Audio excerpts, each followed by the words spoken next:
Welcome back! It's so nice to see you again.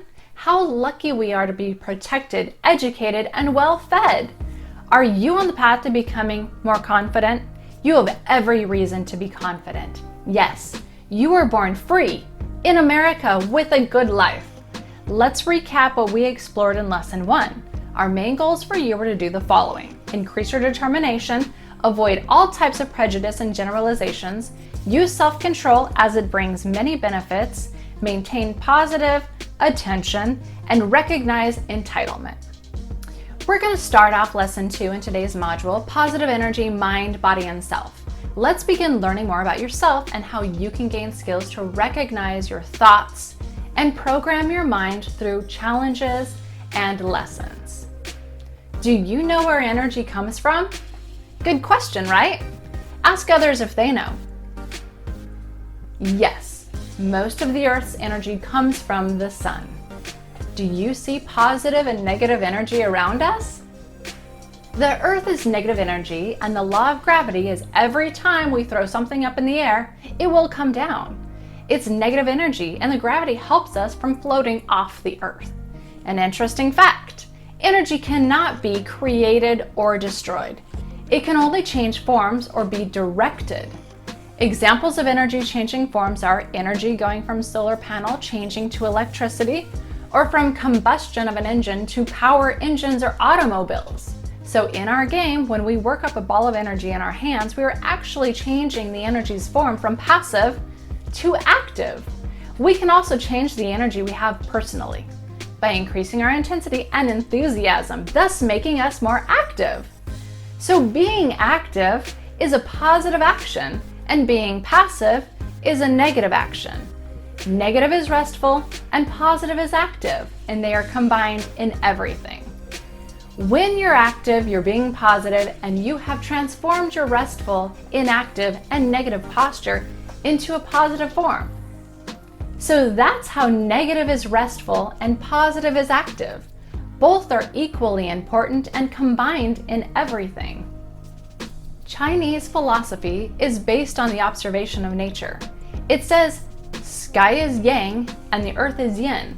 So we can call yin the earth, negative or restful, and yang the sky, positive or active. Let's see some other forms of restful and active energy. This is how we'll understand the opposition, the interdependence, and the transformation necessary to the very existence of everything. Please notice these are some of the systems and cycles we told you we were going to show you. Everything in nature is a balance of opposite forces. Can you get that? Amazing, right? Let me repeat it. Everything in nature is a balance of opposite forces. The good news is the balance of these forces is what creates harmony in our lives. This illustration represents shadow and light. We need these opposites. We need a little bit of both, positive and negative. The shadow and light are interdependent. Obviously, day turns into night and then back into day. We need that interdependence and transformation of one into the other for our very survival. We need portions of each for balance. The balance of these forces is what creates harmony in our lives. Harmony and happiness are achieved through the balance of opposites. Let's study more about opposites. Get out your notebooks and write down all the opposites you can think of. The list can be so long. It's fun to see what opposites others can think of as well. Turn it into a game and ask others in your house to think of some. See who thinks of the most. Let's talk about the small list we have here.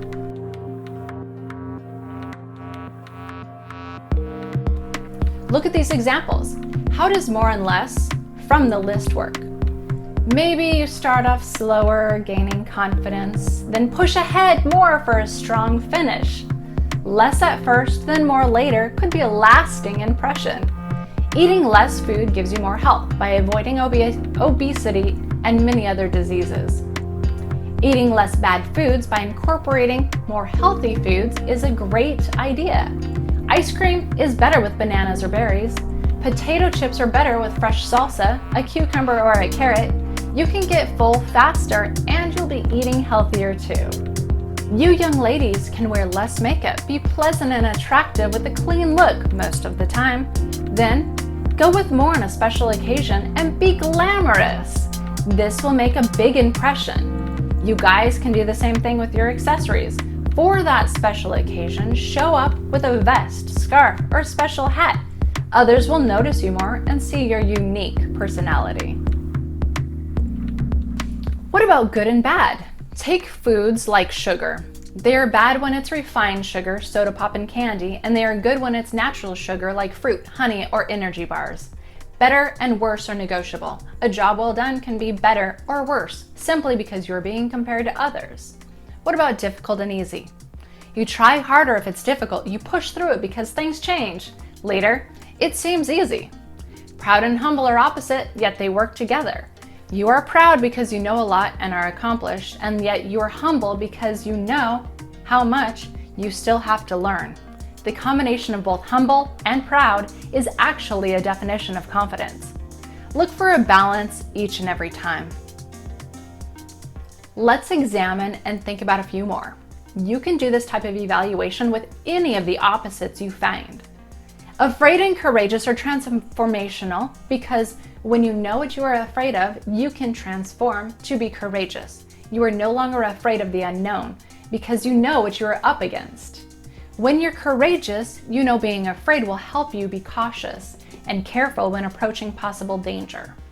Also, we need to be talkative and we need to be quiet. Let's say one is equally as important as the other. Would you agree? Can you use the taking turns rule?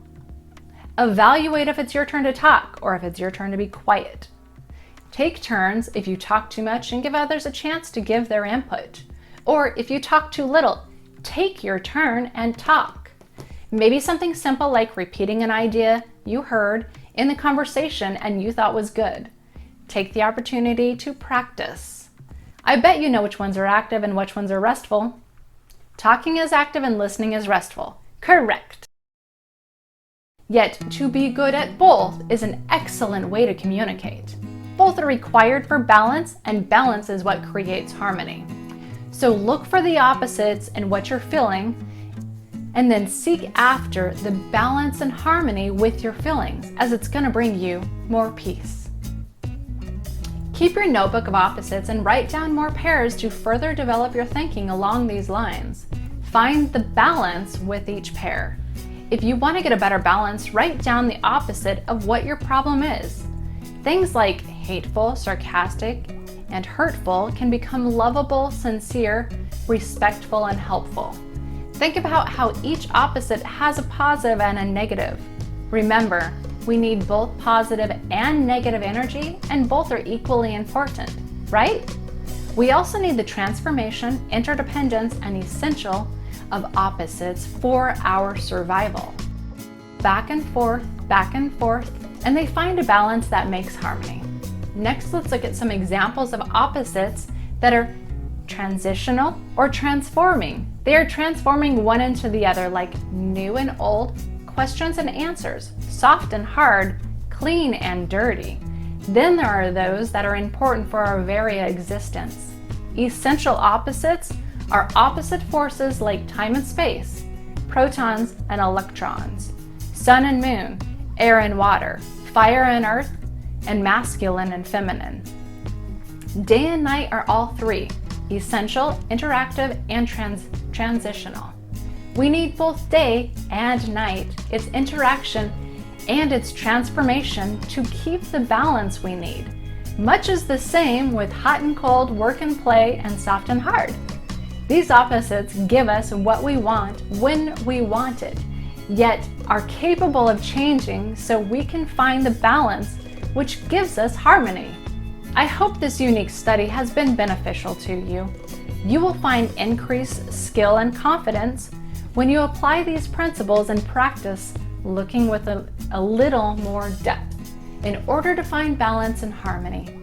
If you look up the definition of any word, you can find the opposite of it at the bottom of the definition description. Look for the word called antonym. It is there to help and tell you what the opposite of your meaning is. We'll study masculine and feminine, aggressive and passive later. Along with that, we have a lesson on feelings and their opposites to study. The road has been traveled in order to prepare you for a place of renewed energy and relaxation. Next time, you will see your own personal hunches, how to control the chatter in your mind, and calm within yourself. So grab your wheels and remember, as you take this trip with us, you must keep moving to keep your balance. Bye!